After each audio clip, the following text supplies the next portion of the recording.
12 القرن نتاع نظام ملكي اللي ضمن للمغاربه نوع نتاع الاستقرار، واني في نفس الوقت 11 القرن نتاع العمل الصالح نتاع الشرفاء المغاريين، 11 القرن نتاع واحد الاسلام معتدل، اسلام نتاع التسامح، اسلام نتاع التعايش اللي في الفكر المغاري والمدرسه المغاريه.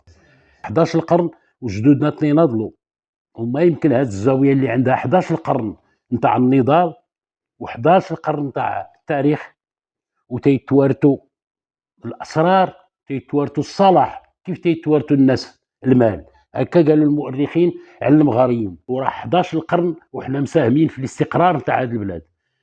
كاين نظام ملكي 11 القرن 12 القرن وحنا عايشين فيه الاستقرار، واليوم كيتمتع المغرب بإمارة المؤمنين، واحد من حفاد النبي صلى الله عليه وسلم، هو اللي تيطرأس هذه البلاد، هو اللي سهر عليها، هو اللي ضامن لنا الاستقرار.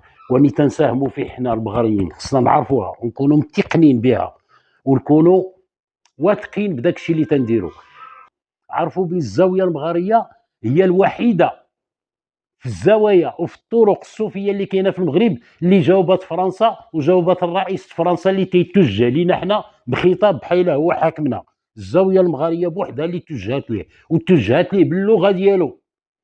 ما تكلمنا معاه بواحد اللغه اللي ما تعرفش ويجيب اللي يفسر ليه، تكلمنا باللغه ديالو وقلنا ليه فرنسا والشعب الفرنسي ما عندنا معاه حتى شي مشكل، وان الحكام ما يمكن يعطيونا الدروس حنا ويبينوا العيب في امير المؤمنين اللي هو ملكنا. متشبتين حنا بالنظام ديالنا، متشبتين بالملكيه ديالنا، متشبتين بالدين اللي ساهموا فيه جدودنا، متشبتين به حنا. هو الشعار تاع البلاد، الله والوطن والملك، متشبتين به.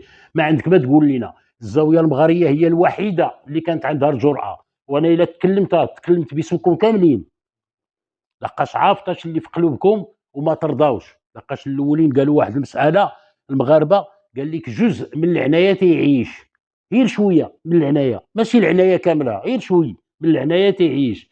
حنا المغاريين عندنا عنايتنا كاملها بالاصل ديالها كاملها، ما محيد منها حتى طرف، ولاني متواضعين. لقاش امرنا جدنا رسول الله بالتواضع، والله سبحانه قال لك من تواضع لله رفعه. حنا متواضعين، ولاني خصنا نقوموا بالدور ديالنا في هذه البلاد باش ندافعوا على المقدسات والمكتسبات والنظام ديالنا، ونكونوا في جناب اميرنا اللي هو امير المؤمنين. ما نخليوه في المعارك بوحده، خصنا كاملين المغاريين نتحزموا مورا ملكنا ونخدموا ونقوموا بالواجب اللي قاموا به الاولين.